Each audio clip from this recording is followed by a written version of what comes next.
Sveiki gerbimieji, jau kelintą video įrašą aš keliu nuo mūsų banguojančios Baltijos pakrantės.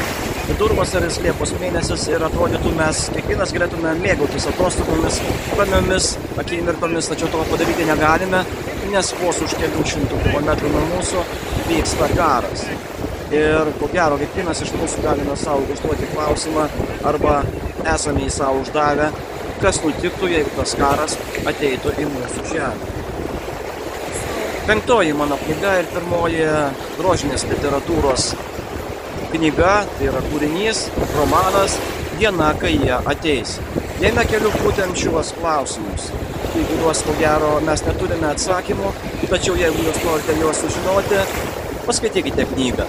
Ar mes mylėtume, ar mes kovotume ir kągi mes darytume tą dieną, kai jie ateis. Kol kas sakau iki, susitiksime knygos puslapiuose ir knygos pristatymuose visoje Lietuvoje. Tiek.